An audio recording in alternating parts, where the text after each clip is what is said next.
Right, I'm going to do a video on adding new systems, new games, mainly PC games and stuff. I know a lot of customers are dying to find out how to remove games from databases, from the menus, and also add games like PC titles and stuff like that. They're having trouble getting them to load within Rocket Launcher.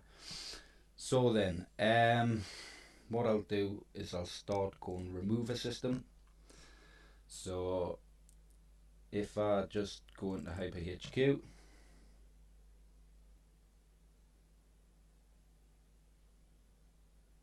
I think I've just had this loaded. Sometimes it doesn't close it down properly. Yeah, so it opens two and it doesn't load. Right, now then, run HyperHQ.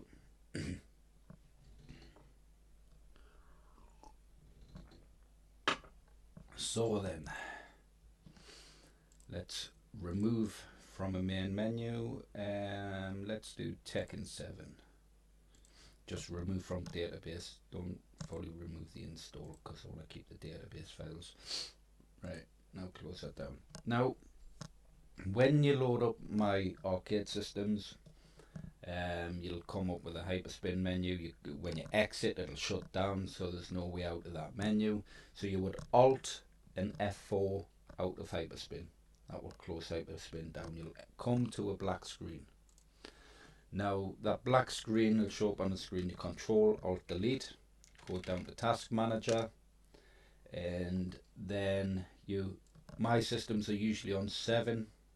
It just runs better on there. It's more reliable. You'll have a new task on the bottom there. You would click on that new task and you would type in explorer.exe. You would OK that. Now you'd still have the black menu, black screen, sorry, at the back. You'd have no Windows bar at the bottom, so you would have to navigate through this window to PC or B computer on Windows 7. You would go to D drive, arcade, you would go to tools, then Windows 7 login background change. I should change the name of that really, and move this instant sheller out, but instant sheller will be there. You would run that as administrator, and that you wouldn't get that like verify on the systems because it removes all the notifications on my systems. Now you won't see this, you'll just see a box, a window with undo changes. You would click that undo changes, it run through the process, it'll ask you to restart.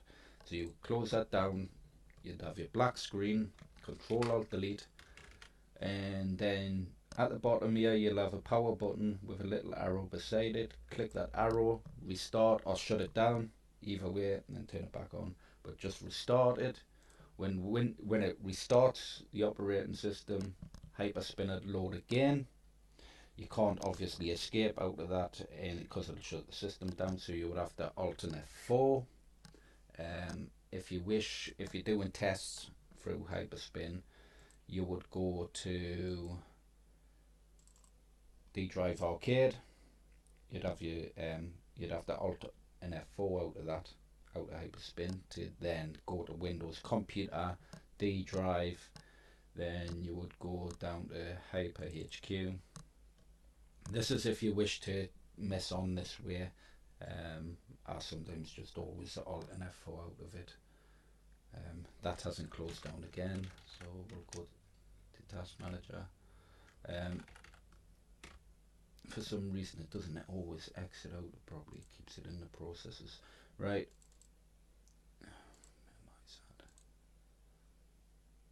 Right, then you will go to start up and exit. You just change that exit action to exit, not shut down. It would be set to shut down, not exit. You just change that to exit. Make sure before you shell Windows back is it set to shut down. Then it's not when you escape out of Hyperspin on the arcade cabinet, it's not escaping to a black screen on Windows because it's shelled. So right, what we'll do So we're going at Tekken 7. So what I usually do is, if I've got a database to create, is I copy another database similar to that database. So if it's a PC game, I'd go to Tekken 7, say, I would copy that folder, I would paste, right? Then I would name it whatever game I wanted, so call it Tekken 7.2. Then you would have to create the system settings and everything for that Tekken 7.2. I'll go in and I'll re-add Tekken in a minute. So we'll have Tekken 7.2, but I'll not do that because I can't be bothered going through all the bits and pieces. So we'll have Tekken 7, say, then you will go into that Tekken 7 folder you've created, named it Tekken 7, then inside would be whatever you've copied, so you would have to rename that to the title of the game, Tekken 7. Then you would edit with, I usually use Notepad++,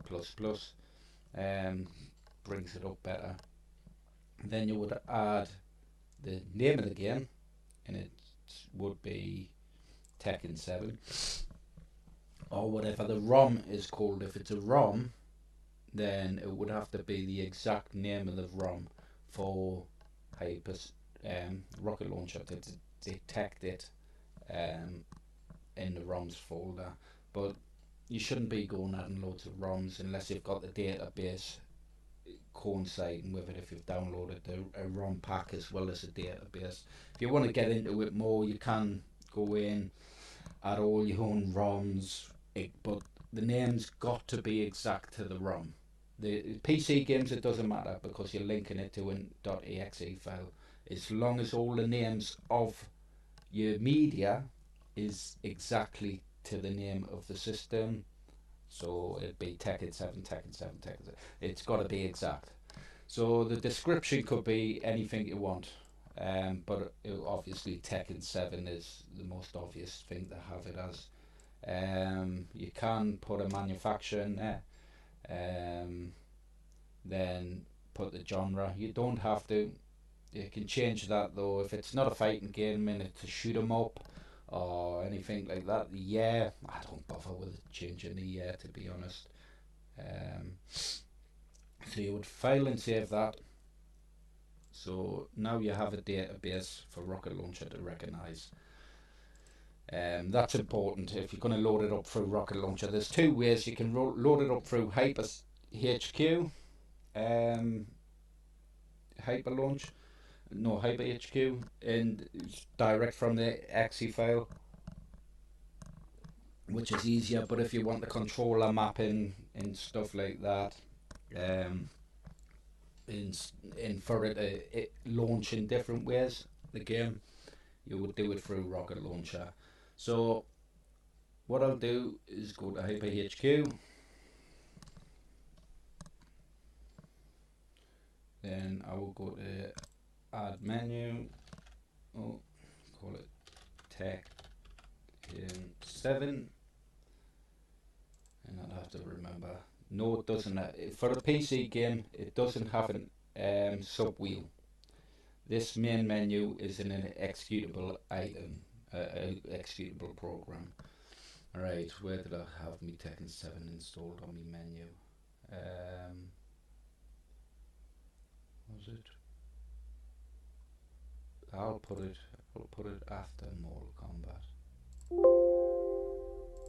So you add after or add before, wherever you want to add it on the system. Right, this will ask you to locate. Oh, what is that? Oh, looks like it's never happened before.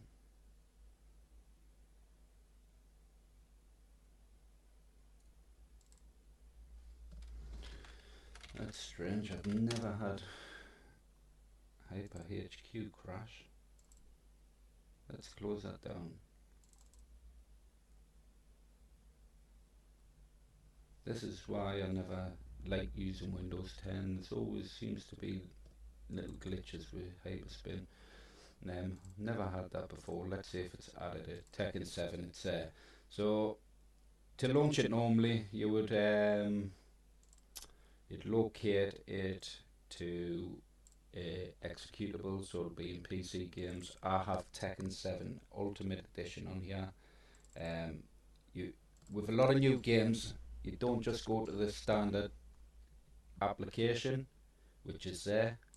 I run it in, it's usually called game name, binaries, Win64, then it will be the main executable. So this one will be Tekken 7 game Win64 shipping. A lot of new games have that shipping, I don't know what it's about, and that's where my X360CE controller config's in. I'm not going to run that because it'll mess up my config on the hard drive. Because it won't detect the arcade sticks. I'll do another video of that if I can at some point, but I'll have to use my camera because I don't have XSplit on my arcade systems. I try and keep them offline. Only when I use X360 I put them online. Right, if I close that down, run Hyperspin, that would run in as normal. But some games don't always run right, open and close right. That's what Rocket Launcher comes in for. So that would be execution normal, that would run, etc. So I set the Hyper Launch, close down. Then if we run Rocket Launcher UI,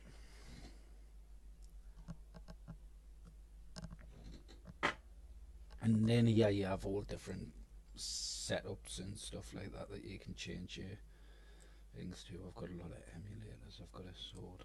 Right, now go down to Tekken 7,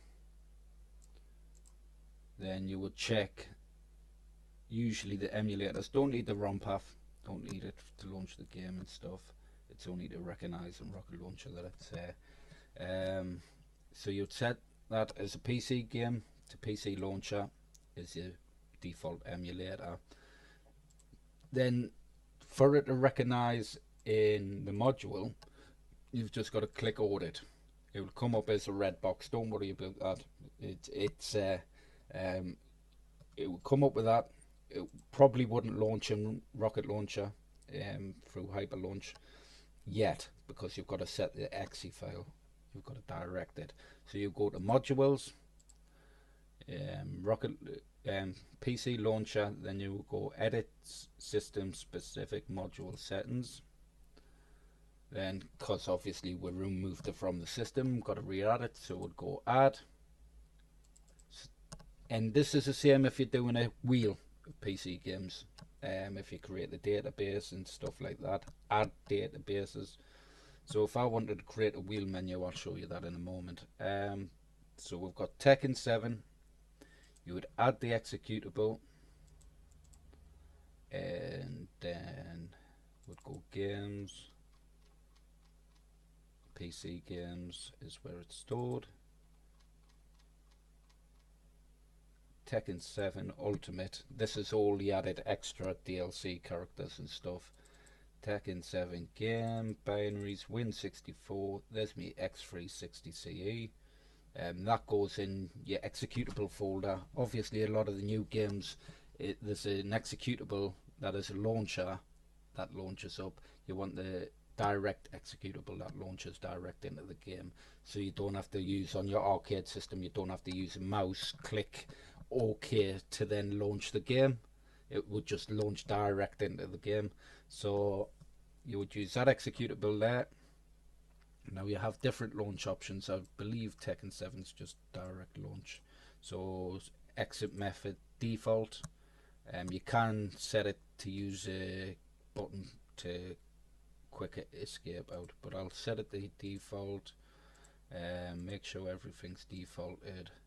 Then to test it, click on it, launch. Loading complete. I believe this is just normal settings. There's a little thing with Zinmo controllers in Tekken 7 is the up, down, left and right on the Zinmo controller is analog, I believe, is set like an analog.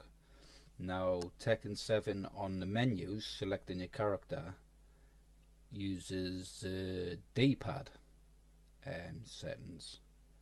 So up, down, left, right on D-pad. So you've got to sort of tell the controller it's an Xbox 360 controller, but when you load up the game, it would recognize both controllers. Most games don't. Most games don't recognize both controllers. I believe Injustice 2 as well does the same. Recognizes both is a Zinmo and an Xbox 360 controller. So what you've got to do is you've got to go into the settings and rather change and disable the start button on the Zinmo and use the Xbox 360 settings. So you've got to go in and configure the Xbox 360 controller, and it can be difficult. One's X input and one's something else, but it can confuse you a little. But it should already be set up on mine because I've already configured it. So that shows that it runs like that.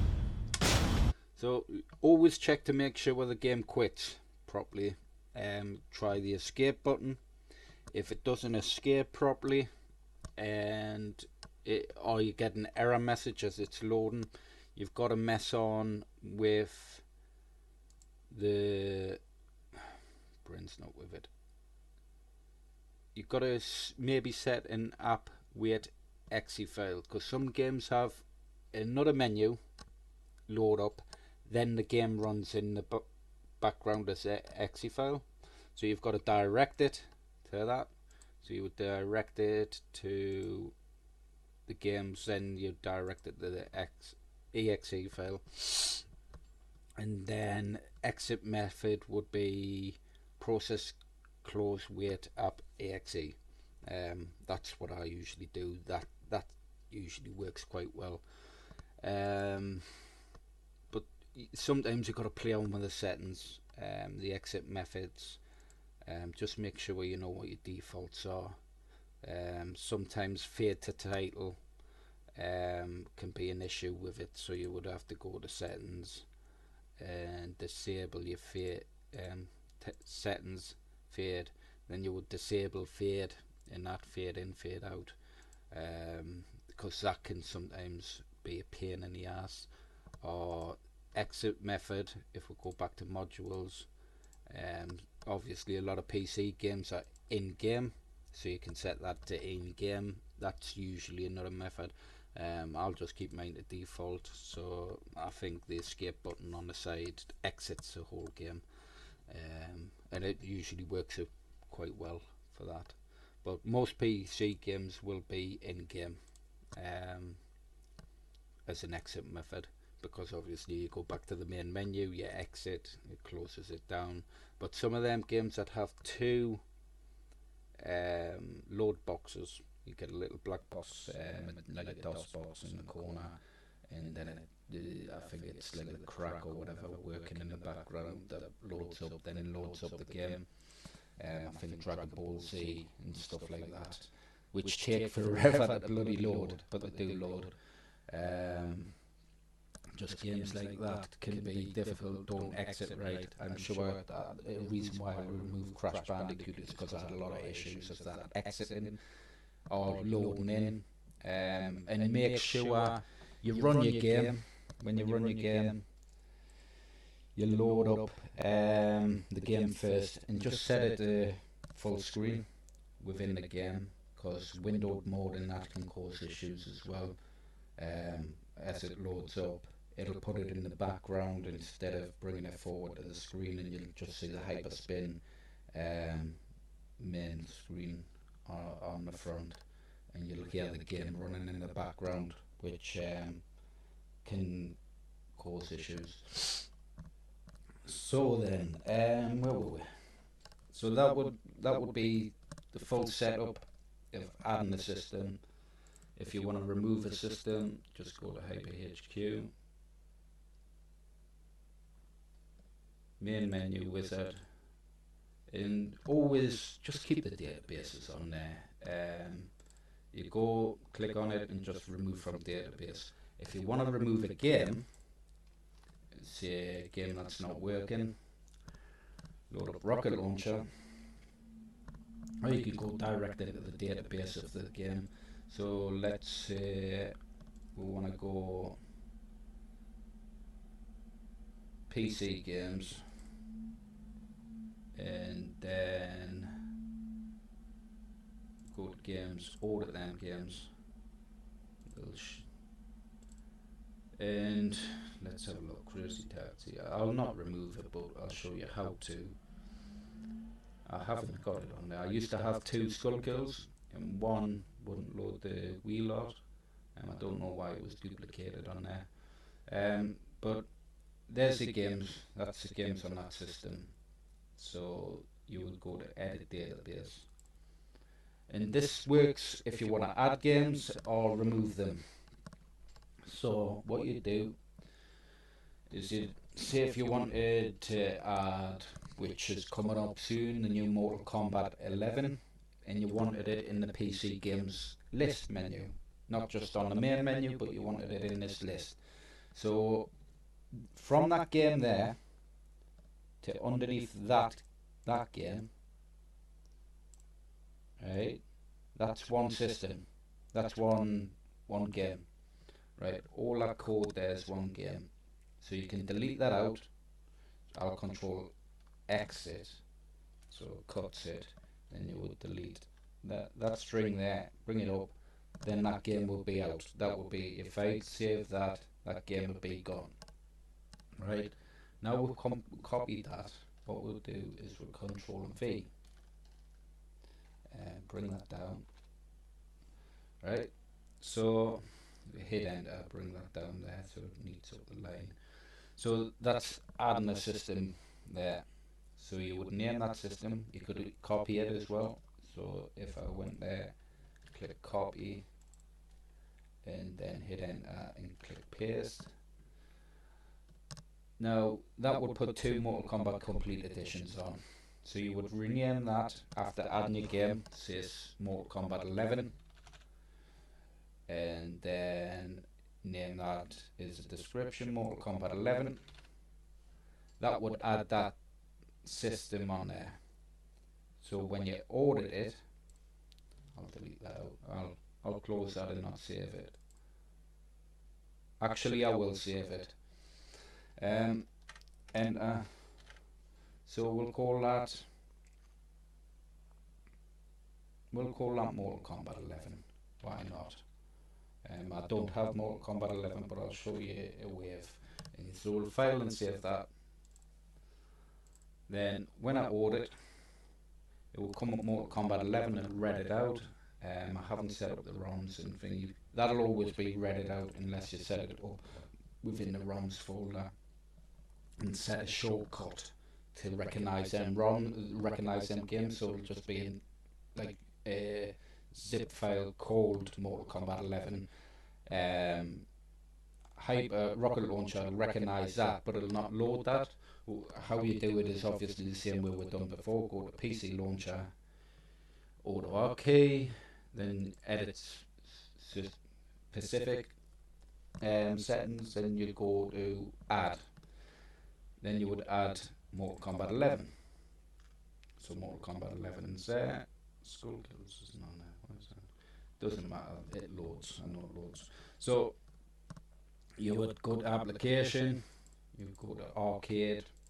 Obviously, all your PC games, if you're installing them, install them in the PC games folder, in its own folder as well. So name it Don Pachi or whatever.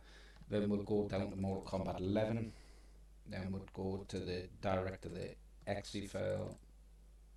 So it will be in there, not the launcher, but the direct exe file, because you don't want to launch it then have to click like I explained before. Then you would load that up.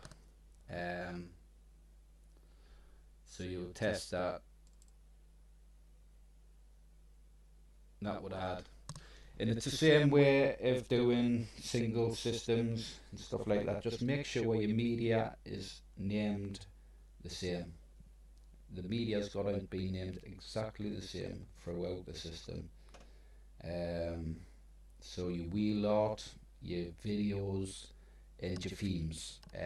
On my newer drives, my newer systems, I have a themes folder and an editing folder. I think I have Photoshop on there as well to install if you wanted to install Photoshop and edit your own themes and wheels. And I have templates. I have a wheel art template with multiple backgrounds to change the layers, and all the same wheel art that's on my front main menu, so you can match your wheel art to the main menu.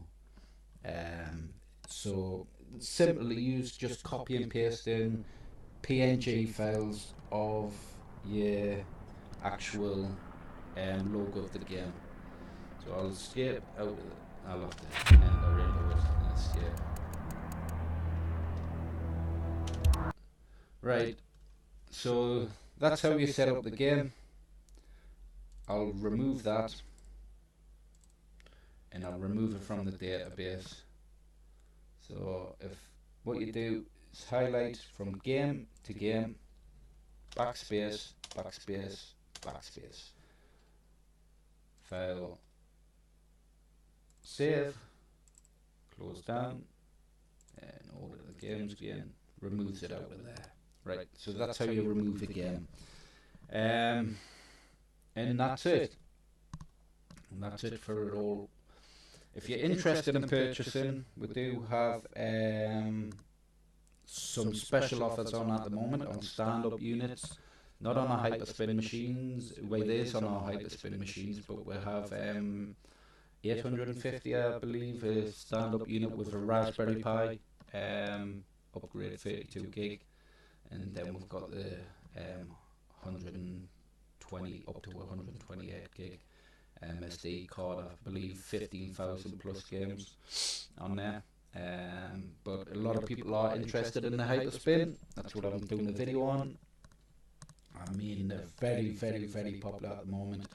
The Hyperspin systems, and the brilliant. The hardware is good. We're also offering, obviously, on our Hyperspin systems, an upgrade to the GTX 1060. Instead of the 1050 that comes standard with these units, it's a free upgrade to the GTX 1060, and that's limited time, so we will end up adding that onto a price. But for our standard price for 1300 with the LED marquees, sound activated speakers, the frontal lamp, which is another upgrade we offer, and the pinball buttons, all that for our standard price of 1300, and that's fully custom from dust covers to custom speaker grills, product designed by me, created by me. That's my baby. I spent a long time coming up with that idea. So the custom grills, custom dust covers, you have your Sanwa style sticks, you have your 120 gig hard drive, standard 3 terabyte hard drive. We do offer the 8 terabyte Hyperspin, which is this one I've got open now. Our 3 terabyte, there's not a lot of room for adding more games, not a lot. So if you want to add more games, you may have to remove a PC game. There's about 40-50 gig left for game saves and stuff like that. But our 8 terabyte has about 600 gig spare for adding a lot more PC games, a lot more systems, and also we'll be adding that old 8 terabyte backup.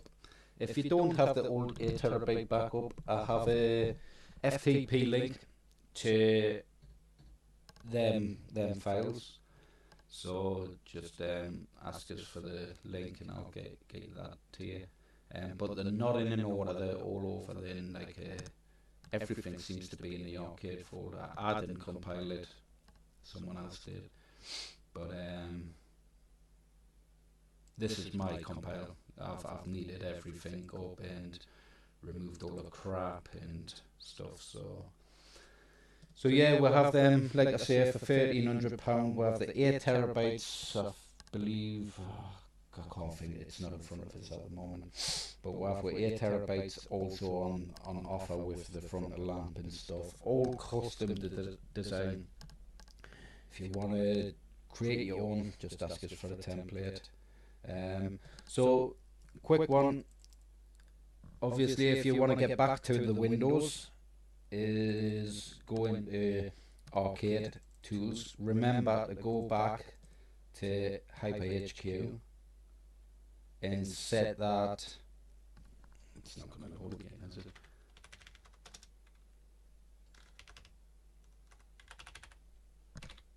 If anyone has an idea why it doesn't always exit out the processes, drop a message down below. But it always does it on Windows 10 loads. So go to startup and set that to shut down. If you want it back to an arcade machine, set that to shut down, exit action, and close it down. Where was I? Yeah, so you go to Tools, go to Windows 7 Login Background Changer, run Instant Sheller. I know, bloody run as administrator. It should be already set to run as administrator on the arcade machine. You go to Browse, click on Hyperspin. Then I always turn that off, replace cursors with dots, because when you're trying to use a mouse on here, you can't see it. It's a tiny little dot. It's hard to navigate through the menu. You've got to then just use a keyboard. So I turn that off. And when the system's load, I have it set to turn off the cursor and stuff on certain systems. That's the best method. Just make sure we change that application shell to hyperspin.exe. Click I'm ready to do it, etc. Click continue or whatever it says, then restart. That will shell the Windows back. And Windows 10 machines, I'll send us your drive, I'll put Windows 7 back on, because Windows 10 isn't, it's a pain in the bloody ass, especially shelling. But I've found a method to shell Windows 10. Windows 10 Pro especially. You can use Instant Sheller, but then you'd have to use my method of a bat file. I have an exit, a Hyperspin bat file there. You can create this yourself. In the startup on Windows, when you're shelling, set it as Hyperspin, whatever, exe. But if you direct it to this bat file, Windows batch file, it will load Hyperspin up when Windows starts. For some reason it doesn't do it with a .exe file. It won't load it. So it's got to be to the bat file. And it won't do it from a shortcut either. It won't load it from a shortcut. It'll only load it from this bat file on Windows 10 Pro. That's my experience anyways. So that's a way around it. I've got another video showing you how to do that. So go and check that out. Obviously help me out, like, subscribe, share, all that sort of thing. One quick last thing, because time's clocking on. I've got to get to work and get some work done. Right, it's themes in the Hyperspin drive. I've themes, a template. I'll add Photoshop to this so you can install on your machine and you can do some editing and stuff. Make sure the system's offline. So we'll have theme and wheel art. So that's your standard theme. So that's how it would come in. You would have your artwork, PNG, stuff like that. So I'll create a folder, extract it in there. So the only ones you really need for a nice looking theme. Keep these, don't edit these at all. You would change the background, so you would edit, open with Photoshop. It's going to look small, I believe. Oh no, it's fine. Right, so you would open another file where you found on Google. So you'd Google an image, a background, just a simple background, doesn't have to be anything special. Try and keep the text out of the game. So you find a nice cool artwork of the background. you'd replace that, you'd file and save that, and then you'd do the same with the artwork. Just look for a PNG, open with Photoshop. So you'd find the PNG of the game's artwork title, you would copy and paste that in there. It would create a new folder, new layer, delete that old layer out, and just resize it into that box, file and save that as a PNG. And then the video doesn't matter. Video, go on YouTube, download the trailer for the game, use a YouTube downloader, save that as a FLV or a MP4. MP4 I think works well on this new thing. So save that as an MP4. Name it the name of the game. So say Dead or Alive 6. As you can see, I've done Shakiro with this. So the Dead or Alive 6 folders are relevant. It's all Shakiro. So I have been editing the Dead or Alive 6 theme to the Shakiro. So if you look on my system, it looks similar. It's just different backgrounds and stuff. So once you've done that, you would highlight them all and you would add to archive. Make sure that's set to a zip, and you would call that, we've got Shakiro there, so Shakiro Shadows Die Twice. It would have to be the exact name.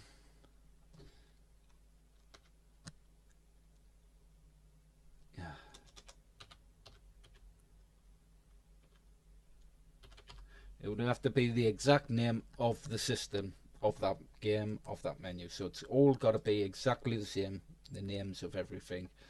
So it'd be Shakiro Shadows Die Twice. You would drag and drop that into the themes folder. On if it's a main menu game, you would, if it's a main menu game, I'll leave that open.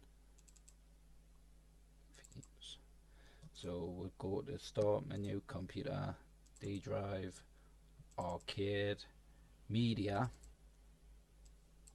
and then would go down to Main menu.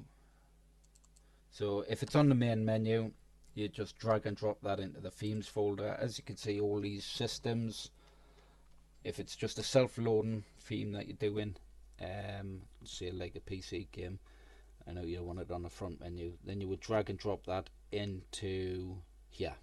As you can see, MAME, stuff like that. There's a backup there, there's a different theme for that. But yeah, you drag and drop that in there. Then same with the wheel art, go into wheel art, and same with the videos. Just make sure, like I say, when you download a video from YouTube, the trailer, download one that you like, that loads up nice and stuff, then rename it to the exact system that you've added, exactly the same. Drag and drop that in there, don't have to do any edit into that. As for the wheel template, you load it up. So at the moment I have that standard black background. You can change it to the yellow one. We also have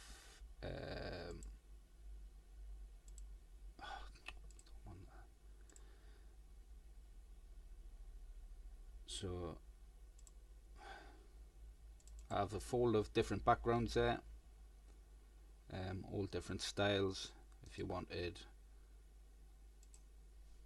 just go through them. So there's lots of different backgrounds you can add if you wish to add into the wheel art. You've got to have some sort of editorial skills. So let's say we wanted to add that background. Open with Photoshop and then select all, copy, remove that background, remove that one, and let's just paste it in there. Control T, resize it. We can do it this way, or we can do it the other way. Paste into. How did I do it before? Because I believe this is a shadow on it, so it makes it. Put that in the background, and you just go in with your rubber tool if you wish. This is the easiest way, I suppose. Just rub that out. up the edges away. Have that way too big.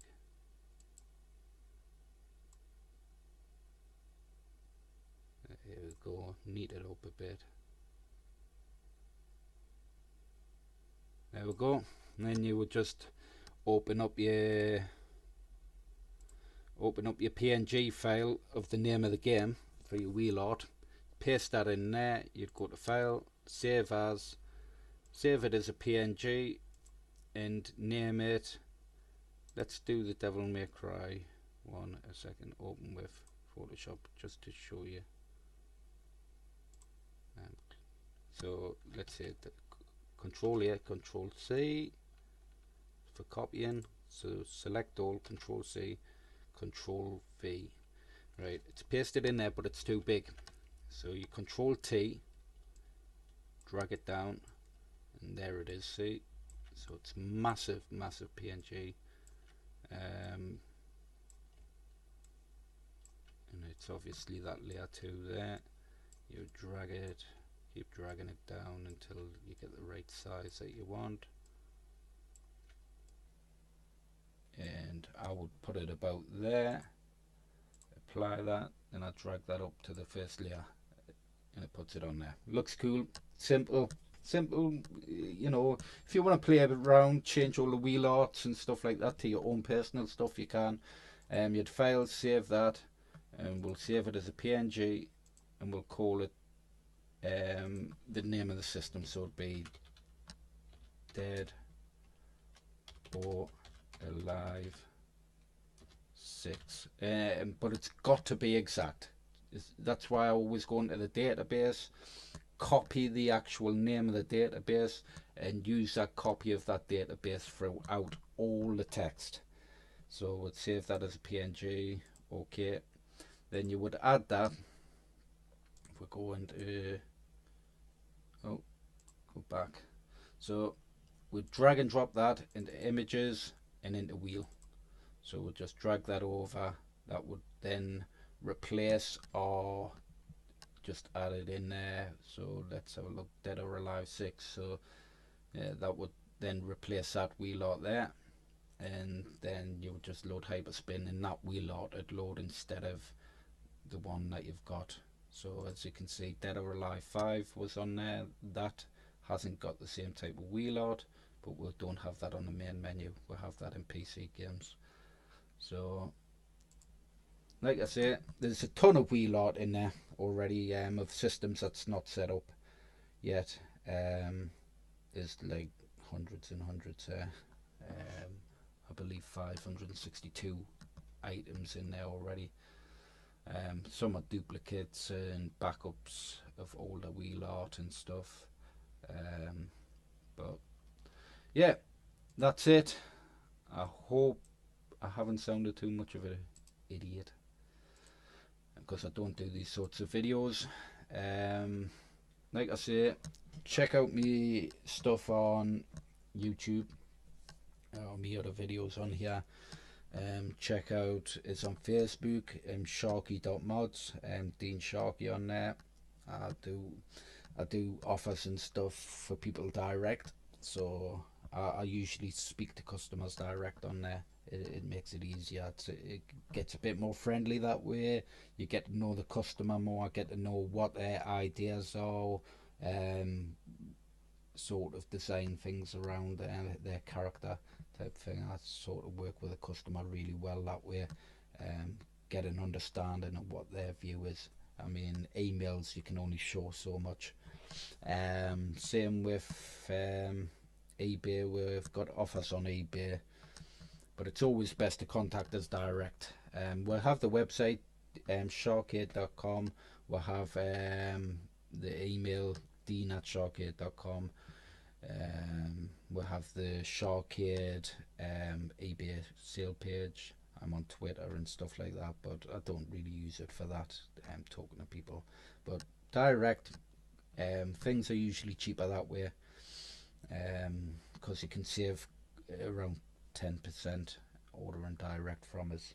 But that's not on what offers. What offers are the same price coming direct at the moment. That's our special offers. is on eBay. So if you order from eBay, I lose a little bit of money. If you order direct, you're gaining us a little bit of money. So I do recommend you ordering direct, and it saves us having to deal with eBay. I only have to pay PayPal then, and it gives me a bit extra pennies in my pocket. But like I say, there's really, for the price of them, they're extremely cheap. Um, for the quality of parts you're getting. I mean, you're getting 3 year warranty on the parts alone, the PC parts, and you're getting a high quality build system for competitive prices. So I'm gonna go get me ass to work because I've been an hour past my time, so I've lost an hour of the day. So thank you. I will catch you soon. For my current customers, just take your time, pause the video, go through, add the systems, remove the systems, whatever you're doing at the moment. Obviously there's a couple of issues with some games that a customer's brought up. You can do this yourself, or I'll send you an updated database, but I'll test them games out. I've just been so bloody busy at the moment, so we'll get onto that. We'll get that sorted. And yeah, thank you. Bye.